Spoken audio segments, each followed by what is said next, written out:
Bonjour Adrien. Bonjour Cécile, bonjour à tous. C'est le jour des hebdos du département, alors direction courrier du Pays de Ré et un coup de colère des chasseurs. Oui Cécile, on a déjà parlé cette semaine de sécheresse, de niveau d'eau trop bas. Eh bien, les chasseurs tirent déjà la sonnette d'alarme.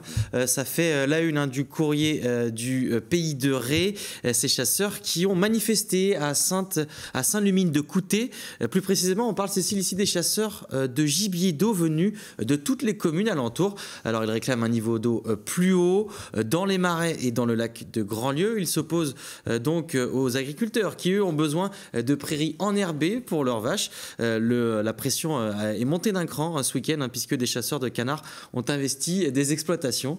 Une table ronde est prévue le 6 juin pour essayer de mettre tout ce petit monde d'accord. Les chasseurs qui ont prévu bien sûr de faire valoir leurs droits, ils disent ne pas comprendre pourquoi on laisse le lac de Grandlieu à un niveau aussi bas. Ils parlent même d'un lac vidé. L'affaire est à suivre. Ouais, c'est une querelle qui revient quand même un petit peu chaque année entre les chasseurs et les agriculteurs. L'éclaireur de Châteaubriand nous raconte une quête familiale. Oui, une femme qui cherche sa mère depuis 35 ans. Elle s'appelle Cécile Auré. Elle est née sous X au château d'Issé dans une maternité pour filles-mères qui accueille des jeunes mamans et des adolescentes enceintes. À 6 mois, elle est accueillie dans une famille gavresse.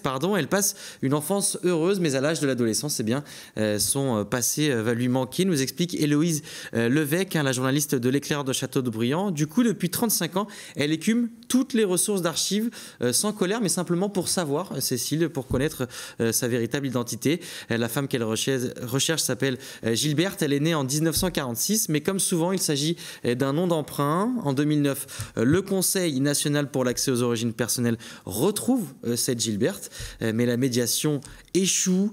Du coup, cette mère refuse de lever le secret.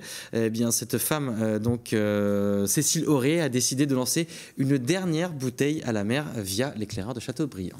Et puis, dernière info, c'est l'écho de la presqu'île, une histoire de paparazzi.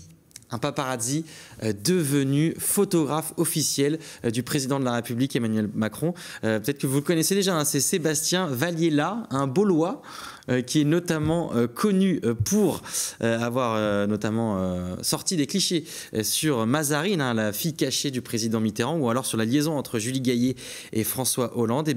Sachez qu'il s'est rangé, le voilà désormais photographe officiel d'Emmanuel Macron. Il le suit partout depuis qu'il est candidat. C'était même le seul à être présent sur la plage du Touquet pour immortaliser des clichés d'Emmanuel Macron avec sa famille. Il doit cette nomination à un bon réseau qu'il a construit depuis des années. Le voilà donc photographe officiel.